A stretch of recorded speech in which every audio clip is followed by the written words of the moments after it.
Good morning, mangwanani vana vezimbabwe. Tinokuchingamidza tinokukwazisai zvakare pano pachirongwa chedu chasizimelidhare. My name is Maponga James, rangu Maponga Jeshu. Mwana wamasivanda, vana masiziva, vana dhure, vana mukanya, vana shumba, ndo madzinza okwedu iwawo. Tinotenda vanasipambi vari pano, vana tembo vari pano, vana mulambo vari pano, nana mukanya vana shoko vari pano. Tinotenda nenguva yamatipa, siyabonga kakhulu, siyajabula, siyathokoza, siyambingelela nonke bahlelembele kasisimelidhare, igama lami nguJoshua Maponga, umntwana kaMasiziva uMamlambo ke noyena oshade noSibanda umhlathi ongadliwa lithambo. Basishadisa ke bogogo bomkanya obuvijela, nabogogo ke aboThembo aboMbonambi nabibe saka mitupo yangu ndiyo mudzidze zvinhu zvakadero savana vezimbabwe tidzidza kuti muri vanani, munobviti, munembiti. Umbogadzirawo yakowo, ugadzirewo family tree yako zvakanaka-naka. Mbuya vanobereka mai ndiani, mbuya vanobereka baba ndiani, mbuya vanobereka sekuru vako ndiani kwambaba, mbuya vanobereka sekuru vako kwamai ndiani. Wounganidza zvose wogona kuona kuti nyaya yemitupo iyi ndiyo inotibatanidza tinofana tikwazisane zvekare pachirongwa chedu chezimbabwe. Saka tinotenda nenguva yamunenge siyabonga, siyajabula, siyathokoza nesikhathi sinikeza sona. I know it cost you data, it cost you time to be here with us.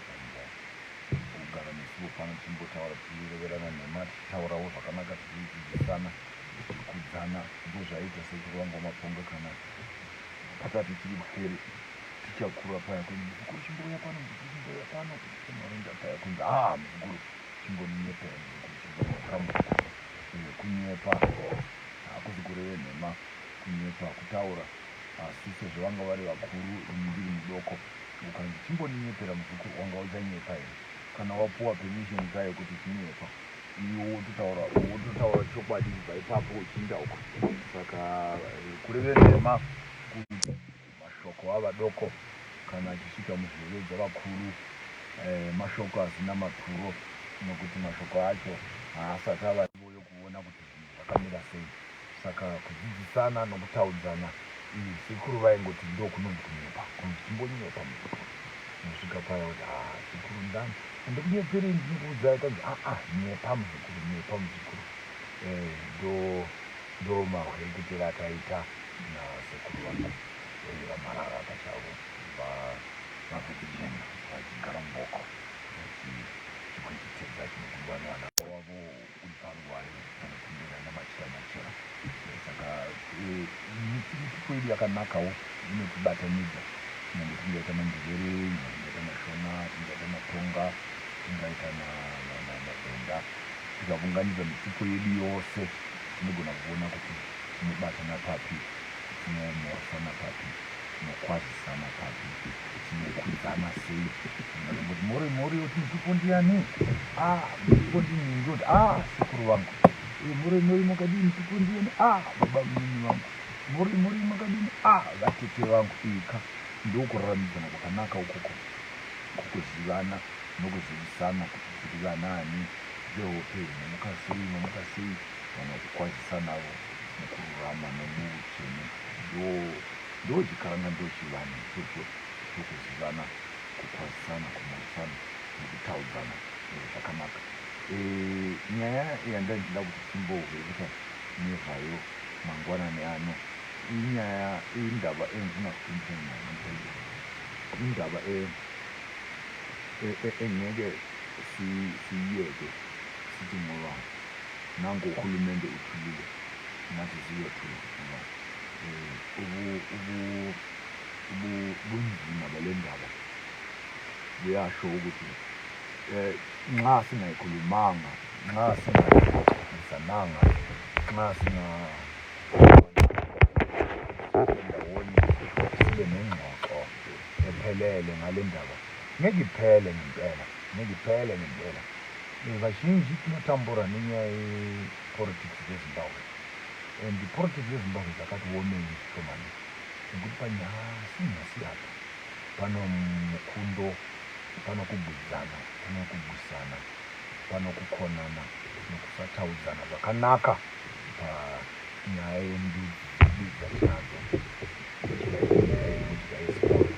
Zvinoreva kuti mandevere edu, manambuya edu, mazonda edu, mashangani edu, mandau edu, mazezuru edu tinofambidzana sei kuti tiwirirane kuvaka nyika. Vazhinji venyu mazvirwa kuti ndatanga nyaya yeZimbabwe Indigenous Movement yakanaka chose. Madetails acho tatotanga tinogona kusumuka pano sezvakaita vana Tsvangirai, zvakaita vamwe mapolitical party edu vakaenda kuAmerica, vakaenda kuBritain, vakandotsvaka mari. Kana wapuwa mari nomunhu, mari ine dambudziko rekuti unenge akupa mari unokupa nekutaudza nekukuudza zvaanoda kuti uite nemari yake. Politics dzedu dzeZimbabwe hadzina kuva nokutsvene nokururama. Inqubeko zethu zaseZimbabwe azilunganga ngani ngoba umuntu mayese ufuna ukuphuma ekhaya efuna ukuqala iqembu kumbe efuna ukuqala umsebenzi kufanele ke ayeqoqelela izimali ngoba indaba lezi ziyofuna imali eziningi. Usuzithola ke ngelinye ilanga usuyocela imali ebalungwini, usuyocela imali emandleni, usuyocela imali kubantu base-Arab nezinjalo. Umuntu okunikeza imali uzokuxelela ke, uzokutshela ukuthi ufuna ukuthi wenzeni nemali yakhe akunikeze yona. Nxa wena ungenayo imali yakho, awunalizwi, awunamusho ongawusho phezu kwemali yomunye umuntu, awunashoko rawunotaura pamusoro pemari yomwe muntu. Tinofana kudzidza vana veZimbabwe kuti tishandure nyika yedu. Hazvidi mari dzokuboreka, hazvidi mari dzokuboreka, nokuti mukatiti inimise vana veZimbabwe ngati maponga wati woda kutanga nyaya dzeZimbabwe, chinda unotsvaka mari ikoko, ndobondera apa ndosangana navarungu vana Spencer, ndosangana navarungu vana Mr Payne nanani, kuti mari, asi katakupa mari ika iwo zodai. Ndinogona kuzviita izvozvo kana mati ndiite saizvozvo, asi ndikapuwa mari dzacho idzodzo dzinouya dzakarurama here? Imali yakona ihlobile na? Imali yakona haingcolanga na? Haina nkanuko na? Haina mbangela yini? Haina zifiso na? Ayisoze imali leyi ngakusasa isinikeze inkinga yokuba sicele imali yabantu ukuba senze izinto zasekhaya. Nxa umuntu sekunikeza imali yakhe, unalo igunya lokukutshela wena ukuthi imali yami ngifuna ukuyenzeni ngayo. Ndakagara pasi ndikafunga zvakanaka ndikaona kuti apa ndopaita dambudziko apo, nokuti politics dzedu kazhinji munorega mapolitical leaders enyu achimanya kuzhi achitsvaka mari. Kana vatsvaka mari iya vobudziwa kunzi iwe chidai.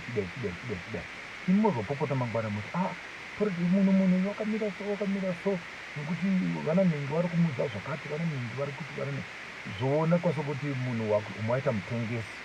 Asi hangaiti mutengesi kana kuti imisa vana veZimbabwe kana mukasasapota, mukasadetsera, mukasazvimisira imi pachenyu muchidzinganisiwa. Indakazogara pasi ndikati kana vanhu veZimbabwe vakati izvi ndozvatoda kuti zviitike, toita saizvozvo kuti tigogona kudetserana tose kure pamwe chete. Saka ndakagara pasi ndikaronga ndikaona kuti zvazvakanaka kuti ndikumbire vana veZimbabwe vose vari muZimbabwe navari kunze kwenyika, totaudzana sei, tofambidzana sei, tobatana sei kuti tiinde mberi nenyaya dzatinoda kuti tiinde nadzo. Kana munhu ane huku, ipa huku yako. Kana une mbudzi, uisa mbudzi yako. Kana une gokoko ramabagwe, uisa gokoko rako ramabagwe. Kana une gokoko renyimo nemhunga norukwezi, chaunacho ichocho tikaunganidza tose tiri vanhu 25 miliyoni vari muZimbabwe, tikati izvi ndozvatoda kuti zviite, motipa vanhu pamuri ikoko vamunoda kuti vashande nesu kuti tikurudzire nekusumudzira nyika yenyu. Toita saizvozvo, ndinoona sokuti tingava nechamangwana chakanaka. Chakaipa vana veZimbabwe kuwanza mashoko, morerusa kuita, kutaura zvakawanda musingadi kuita. Munoshanda kwamunoshanda uko muchiita zvamunoita, mari dzenyu munopa vanhu vamunoda, mainsurance munovapa, dzimba munovapa, imota munovapa, musvika panyaya dzekutongwa kwenyika muti isi hatizviti izvozvo ZANU-PF yakadai, NDC yakadai tongopopota 20 years dzose muchingopopota pasina chamunoita. Mubvunzo wangu unoti saka gwendo runo toramba tichingopopota here? Nxani nani ntina sifuna siqhubekele phambili ngokusebenzisana ukwakha isizwe seZimbabwe. Siqhubeka kanjani nxa nina ningaxhasi nokusiza lento enifuna nina ukuba iyenzeke? Ngamanye amazwi kufanele siqoqelelane sonke, sibuthane ndawonye, qambe abantu, sifune abantu sibafake endaweni ukuba babe yibona abasizayo ukuba nxa siyothi sisebenza kanjani, siqhubekela phambili kanjani. Le mali yenu niyifakayo ibe yiyona enikeza lo ongaphambili igunya lokwenza lento nina enifuna ukuba ayenze. Niletha amakhehla, niletha abantu abasha, niletha masiqhubekela phambili nohlelo, siyohamba ngale ndlela. Saka ndakaona kuti zvakareruka kuti titange neyatinoti kuti grassroots funding kushandira panyaya yeZimbabwe. Ndatumira madetails edu ipapo papage penyu ipapo. Vazhinji vangada kuita nharo nokupopota nokubva nyaya dzemari hazvina problem. Mari munongopa vafundisi, munongopa vanhu vachikureverai nhema. Vose vanodya mari, vana Angel vakadya mari, vana Magaya vanodya mari, vana Bushiri vanodya mari, vose timbodya mari. Mozoti mangwana pasvika munhu noti ngatidetsera kuvaka Zimbabwe, mutomati wacho unoda mari, oda kutorera mari yedu. Magara muchingopa vanhu mari, asi muchipa vanhu mari vachiita zvinhu zvisina maturo. Ndanchikumbira kuti mapeji andakupai ipapo manyasi GoFundMe, musvika ipapo nyange une $1 chako, isa $1 chako ichocho kana chino mweya wakanaka chinogona kutidetsera kuita zvizhinji. Vane mari dzenyu vari kujevo mukaisa yamunesa viyo tokunganidzana tose. Ndandine idea ndandinayo doko yokutanga kuvaka atinoti maternity wards, dzimba dzanamungozva, dzimba dzokubetserwa kwavana. Almost similar to an idea where you can say we are instituting a community-based clinic and hospital strategy. Vanhu vari panharaunda panashe ipapo, vokwa Rukuni muvuya namatanda, vokwa Mazhinji vuyai namatanda, vokwa Mazambara muvuya namatanda, vokwa Bocha muvuya namatanda, vokwa Muremhe muvuya namatanda, uvuya ne 10 uvuya ne 15. Vakaimba mbiri, vakaimba nhatu, vakaimba nina, tikaita nhanhatu papakanaka. Mudzimba umomo totsvaka chembere dzedu dzakare dzinogona kudetsera madzimai kuti adetserwe. Tovaka atingati community maternity wards. Chembere idzodzo musadziderera nekuti dzine njere, dzine zivo yekuziva kuti vana vanodetserwa sei, vana vanoraramiswa sei. Zvinhu zvinofana kuitwa kumudzimai kana adetserwa, mishonga yerudzi yechikarangai yanoshandisavo kuti agadzire unosungwa sei dumbu kuti rigodzokera unoitwa. Iyi ndo micheto inenyo refuka kana agara muimba imomo yomungozva akabatawa zvakanakavo, unozobuda ipapo nyaya dzake dzafamba zvakanaka. Tounganidza njere idzodzo nezivo iyoyo, chero pavhileji imwe neimwe, kubva kwaMurambinga kuenda kuCholoche, kuenda kuHwange, Cross Cholo, kuenda kuBinga nei, pakangoungana mhuri dzikaita 10, 15, 20, ipapo panodiwa kuti paive nechikliniki chitokotoko chaningati our indigenous delivery centers. Toda kuona kuti tikatanga kuti vana vedu vasaberekerwa mahospitari, vachibayiwa majekiseni avanobayiwa, vachibayiwa mavhakisini avanobayiwa akati wandei. Unorapa munhu sei munhu usingagwari? We want to protect you from disease. Unoona kuti kana vapedza kubayiwa zvinhu vanobayiwa izvi zvose, zvimwe zvinoremedza pfungwa, zvimwe zvinoresva miviri yedu. Sekuru vangu vakararama ini makore anodarika 115 seruko, havana vhakisini vakapuwa. Ini ndakaberekwa seri kwechikova, ini ndakaberekwa seri kwemukova nambuya vangu ndovanga vari midwife yangu, ini ndikaberekwa ndakatozobayiwa vhakisini ndakura kuchinzi haangaendi kuchikoro asina kubayiwa jekiseni revhakisini. Ndokuzobayiwa jekiseni kuya ndava kumusoro kuti ndigonawo kupinda kuchikoro, asi ndandisingagwari. Unorapa sei munhu usingagwari? Toda kuona kuti tikagona kuunganidzana tose vana veZimbabwe tivake ma-indigenous maternity wards. kakanyasi chako nyasi kumashure nyasi kwavakatanga pachitubu ipapo sibone ukuthi nxa singaqala lento ngokulungisa inhlelo zendawo esizakhayo ngezandla zethu. Imali le ayifuneki ngaphandle, imali yethu njengabantu.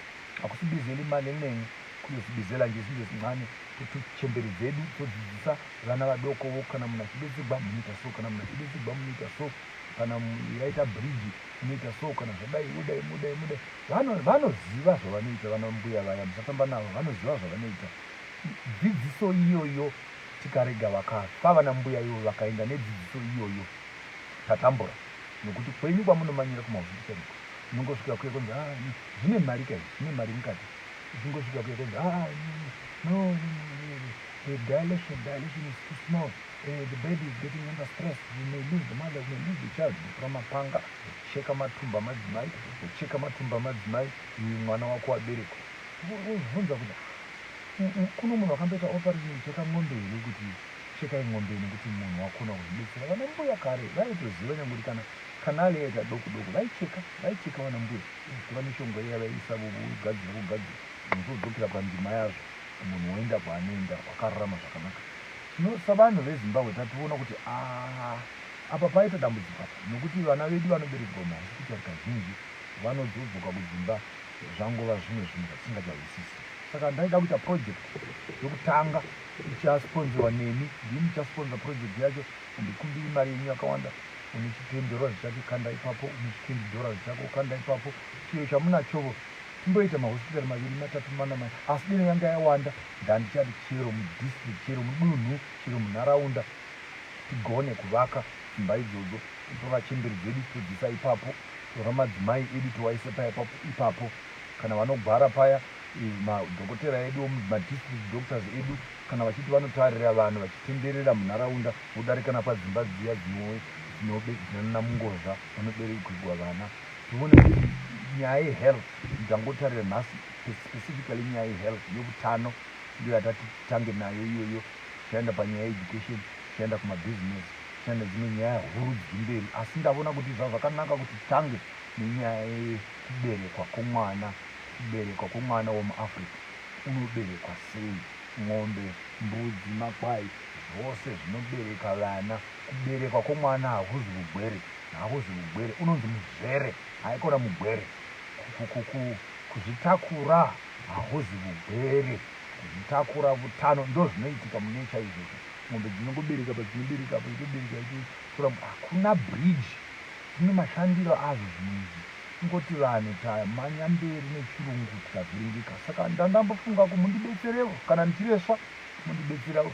Vamwe vanyorawo mashoko makuru vachinditukawo. Ndisati ndatanga nokutanga ndotanga nokutukwa, handisati ndatanga, asi vanotanga kutaura mashoko mabhonga, will be a dictator, we are heading for problem. Kusiri kudictator ndokupi?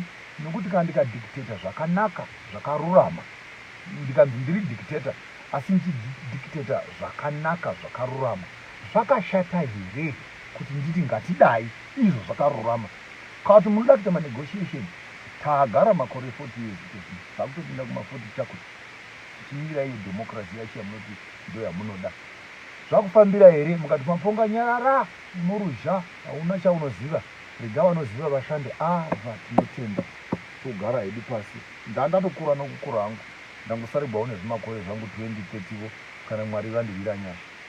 Ndotsinzi nawo ndienda kwakaenda vamwe. Asi mukati muno mudzinza redu nesikati leze sinazo, aleni senzi into enobandlululo, enomahluko. Bengizimisele ngempela kuba singahlanganisa inhloko zethu sithi kusebenzisa ndawonye. Into yokuqala ngifuna silungise inhlelo zendawo zokuthi abantwana bethu bazalwa kanjani. Somqala i-organization eyezim community project, GoFundMe. Sifuna ukubuthelela nje imali encane, sizofika ezindaweni emakhaya ngapho silungise ke nokwakha izindlu lapho abantu abancane abakwazi ukuba bangazalwa khona kanye.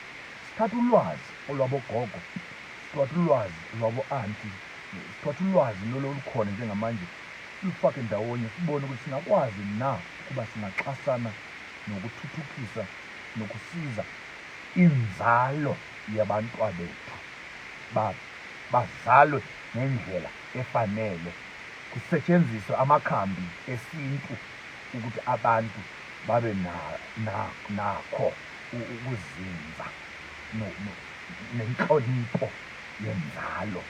So ndafunga ndikati chacha ngecheprojekti chitoko ichocho nemuchitarira pagofundme ipapo kana makanda chitendura chikangosvikawo pama1000 chakuti tora yatinotora ipapo totanga kuvaka zvidzimba izvozvo zvandinotaura nezvazvo kuti apa pane chimba kwambarambinda taisa chimba pasvono taisa chimbavo panyahodi taisa chimba padande taisa chimba kuti utano hwavanhu huve pedo navo, zvikuru sei panyaya yechild delivery. Kuzvara hakuzi kugwere, muzvere hazi mugwere. Ng'ombe hadzigwari kana dzazvitakura, dzine njira yadzinoita dzibesigwe nazo. Saka ndoona sokuti tikaunganidza njere dzedu, pfungwa dzedu, zvikuru sei nemari yedu, kuti tiite zvatoda kuti tiite. Handisi kutaura zvitsva, magara vafundisi muchinguvapa mari yakawanda. Mapambili abafundisi venu navashonipa ngoba nokubafaka othai nokhololo, igama likajesu sicela imali botosumuka emamati mukada kuti ndiite zvinoita vana magaya nana bushiri nana angel, ndinogona kuzviita. ndove muzimbabwe ndovhura chechi yangu, ndokurevera nhema, ndokurevera nhema chako nomwoyo wose kuti kuri kudzai nhema, nemi mukabvuma nhema dzacho idzodzo. Ndikati vose vane mari yaindiri vama$1,000 mirai uko, vama$500 mirai uko, vama$50, tinozviziva, takazviita. Hazvina kunaka, hazvina kururama.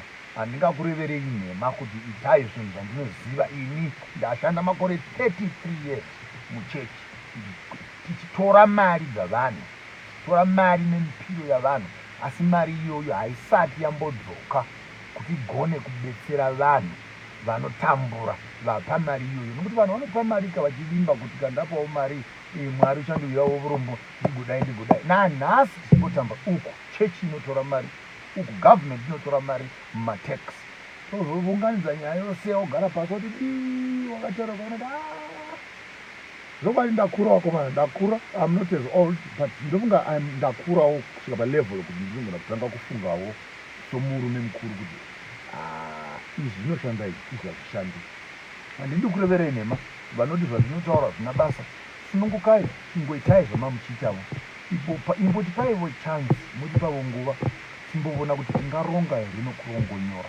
Patinogona kugadzira togadzira, patinotakonyiwa motibetseravo. Handina zivo yandinayo, zivo yangu ndini, handina mari yandinayo, mari yangu ndini, ini yandinayo kuno ndinokusouth Africa kwangu. Zvokwadi chakanaka ndikuudzai zvokwadi anizika mwana Jehovha. Ndinogona kugara kuno South Africa kandafawo, hakuna chakaita. Nemba yangu, nemota dzangu, nemabasa angu andinoitawo anondibhadharawo zvima5 rand zvangu, zvima10 rand, 16 rand. Vana ndatodzidzisa vakura, mwana wangu mudoko kuna vose una ma18 years chakuti. Saka ndayarusa ndatopedza panyaya iyi. Saka ndinogona kuti maponga nyarara, basa rako harina basa, chingonyarara, ndotonyarara nomwoyo wose. Nokuti mukandinyarare zvokwadi ndinonyarara. Asi kana ndivete usiku ndinoona kuti pane zvatatingagona kuti tiite. Ikoni into yebesinakwazi uba sinayenza njengabantwana basezimbabwe, singahlanganisa, siqoqelele, sihlanganise yonke into esinayo, sibone ukuba singayenza kanjani uba siguqule, sikwazi ukudwelisa le nto nendlela efuna sihambe ngayo. Sisaphila thina ngoba nesuthi tshafavo, nemi munopopota muchafavo. Mubvunzo unoti kana tose tafa vana vedu tanga tichavasiyira uchii. Ndanchida kuti ndimofuna kuliququzela nesiNdebele, kuliququzela ngempela ukuba sicela nonke nisisupport. Izinto ezincane noma it is R2, $1, what yawunayo iyoyo, ingokhandawo ipapo, mbotipa chance tikhonewe tichiza kubetserayo. Pano kukhonewa takanyarara, tongogara pasi hayi leave politics for politicians. We just preach Jesus. He has lost his cause. Ponga has lost his cause. He's lost his calling. I've not lost my calling. I gave the church an entire 23 years of my life. I started ministry at the age of 16. I pushed as much as I could. Ndakura ego that. Tato chene ndi. Ndona kuti wakuda kutofa. wongofa here wakanyarara ngatimboedzawo ndichana panyaya dzekuchinja nyika. Hakuna chikoro chinodzidzisa munhu kuita president, hakuna chikoro chinodzidzisa munhu kuita president, kutungamirira vanhu, kufambidzana navanhu, kutonga vanhu, kurerusa, kutsikirira vanhu. Ndanga kukumbira vana veZimbabwe nemwoyo munyoro shuwa, torai site ndakutumira iyoyo yeGoFundMe kana mune hama dzenyu, kana muna vana vatete venyu vari kuna London, vari kuna America, vari kuAustralia, kuna New Zealand, vari kuna Dubai, muvatumirawo totsvakawo zvima 10 pounds edu tokutanga chandaida kuti tiite, kutanga kuvaka dzimba dzana mungozva, dzimba 10, 15, 20, 30 families around, vakachimba ipapo, apo vakachimba, apo vakachimba, apo vakachimba within a certain radius. Tanga first of all with women's health. Ipapo panodzidzisiwa, panobetsegwa vanhu, kudzidzisa vanhu kuti kana wapedza kubetsegwa zviya somukadzi mukuru, chimanyapo muzukuru, ndanotora makwande emupfura wodarika kugwizi, wotora mashanga etsanga dzakati, pano chiya chinokura, pano ruredzo runokura mugadi mogwizi guya, ndanodzura ipapo muzukuru, zviya navho mwana mbuya wokacha bvisa muzidhishi ziguru. Mukadzi unenge abetsegwa paya, iye mukadzi mvura inotonhora, chigara mudhishi imomo, ugara mudhishi, mudzimai waya ndikimbira chigara mudhishi. Svina yose inenge yasara mudumbu iya yebuda, zviya zvinenge zvatatamuka, mudzimai achibetsegwa, zvitanga kugadzikana. 2-3 weeks later mukadzi wedu amira zvakanaka, dumbu rake rasungwa. Unotoita mhandara chaiko vana mbuya vaitoziva kuti dumbu kana mukadzi unosungwa dumbu, zvinobhadza. Ndaiwa vana mai guru vachichema nana mai nini vachichema. Mazuva ano mukadzi undobetsegwa, mukadzi mwana umwe, dumbu kuita dhishi kudai sekugara pamusoro pedumbu kuzivinza kuti zvaresveka papi. Ndo chirungu chamunoda kuti chama-epidural muchiberekwa vana makagara mumashiti machena, asi kana mapedza kubetsegwa ipapo muona kuti murume wangu chitimoni wati unoti dumbu rangu iguru, unoti yokera yangu yakurisa, iyi yake haikuri. Atanga nyaya dzisina maturo vanhu vachirovana izvo tina masolutions atinawo navanhu ikaranga, tina masolutions atinawo. Musamanyira mberi muchisiya zvine sure. Ndaida kukumbira kuti inini kandichidira kuti reset the African mindset. Toda kutanga ipapo pari uncomfortable. Ngatitangei kuti madzimai, kana une insurance yako, une medical aid yako, unofanira kuva netende. Ukati uda kunobetsegwa kuhospital, kuenda kuhospital. Ukada kunobetsegwa kwana mbuya, kuenda kwana mbuya. Kwose kunobhadharwa. Nyangwe wabetsegwa nambuya, tinogona sei kuti mukadzi kana abetsegwa kusenteni, madhokotera towabhadhara ma35,000-60,000 nekuti wanga azogara mumashiti. Mbuya vananga vabetsera mukadzi wako kuti abetsegwe, haudi kuvabhadhara nyangwe mari. Saka it also has to speak to the policy transformation of our country. How do we view our own indigenous medicine? Do we think that they are capable of giving our people the health that we need them to have? Tinovimba here kuti zvedu zvechikaranga zvinoshanda. Ini ndakamira ndakagara pano nhasi, handina kuberekwa muhospitari, ndakaberekwa seri kwomukova, seri kwegoni rambuya wamahafu nambuya wafaniri. Dzidziso idzi dzakanaka, tikagona kuvunganidza zvakanaka. Vamwe venyika chirungu chawanda, it is too dirty, it is too what. Ukoko kwakachena, ukoko ndokwamunobva machekwa matumbu, ukoko machekwa matumbu ukateta vana vaviri konzi you cannot have the third child. You now have to tie your ovaries because maoperation inogona kuita matatu. You cannot have 5 operations uchingomiita uchiita vana. Izvo nyaya iyi ine tsoro mukati, ine chikuru kumbicha. Deno tatadzokera sure tikadzidza kuita zvinhu nenzira yedu yechikaranga, nzira yedu yechivanhu. Wanga uchaudziwa here mangwana kuti usaita vana vaviri nokuti dumbu rako tachekawo kunokuku, saka hatichina pokucheka. Vanotokuudza kuti hatichina pokucheka papera nokuti iwe wagona kubetsegwa nomwana. Tinoziva inyaya iri sure nokuti vamwe vedu chikafu chatinodya zvavonekwa navanostada kuti mapelvis edu anoshingawo nezvakadii zvakawanda. So sometimes the birth canal panobetsegwa nomwana it becomes too small. But vana mbuya vedu vaitora banga, kana munhu urigwa mwana kana achiita stress paya votora banga vocheka vobudisa mwana mukati, vozotora zvavanezi nokusona taisona kare. Kana vane zvavaisa voisa ipapo votsikirira kudai usunga mudzimai kuti achirika kudai chirika kudai chimbogara wakadai mavhiki maviri mavhiki matatu uchigara muzvimadhishi uchigara muzvimadhishi kanyama dziya dzapo dzinoona zvakanaka munhu ubetserwa zvakanaka kurarama savanhu vezimbabwe. So project yangu yekutanga ndaida kuti ndiiimplemente muzimbabwe inyaya yechild delivery clinics, indigenous birth centers, indigenous birth centers. Vanhu vezimbabwe batanai nesu, shandai nesu, tipeivo huku dzenyu, tipeivo mbudzi dzenyu, tipeivo zvikwanda zvenyu, tipeivo rukweza nemabagwe chaunacho nyange tindaita chitoko munospenda mari dzakawanda muma-airtime nditaura nechirungu so vanotisa ma29 rand avo ma30 rand avo chingopiwa na Vodacom nana MTN chingoriverana nhema seizvozvo. Tatadii kumbotorawo chimari chedu chitokotoko chimboisawo muchiprojekti ichi chandakukumbiraiwo. Ndinokumbirawo nomweyo munyoro ndidetsere kuti fambidzane tose tione kuti hazvingagoni here kuti vana mbuya vedu timboti isu vana vedu vezimbabwe ngavaberekwe nezhira yedu yechikaranga yakare.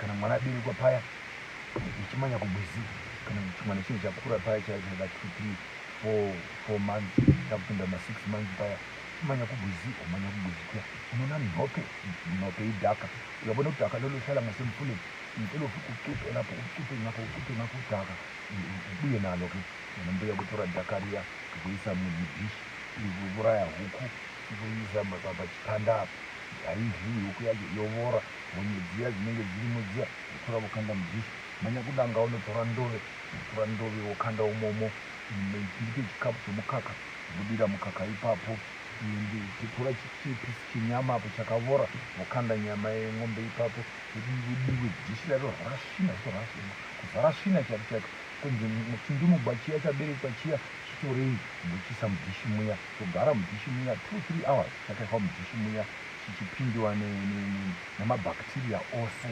vanoti zvine uroyi mukati. Ndoyanga iri vaccination iyi nekuti svina yose iyi yatakuexposa mwana kwaari kutanga kumuintrodusa kwaari kuti ndo pauchararama. Mukaka watadira uyu wakavora wamahura uyu wakavora bhakteria yacho uchadya mukaka mangwana. Ndove yataisai ing'ombe dzauchafamba nadzo, madhaka atandotora kubwizi awa ndo mvura yauchamwa. Uona kuti mwana uyu paanotanga kukura watova nevaccination yacho yose izvinhu zvose zvaachadya, miti yaachadya, nyama yaachadya, mvura dzaachadya, mikaka yaachamwa. Kare zviya tichifamba kunzi muzukuru makasvika panzvimbo muzukuru kotama muzukuru mbuya nembama mugotsi kotama muzukuru kotama konzi nhanzvavhu ndabanyasi kwakasvikawo nhanzvavhu.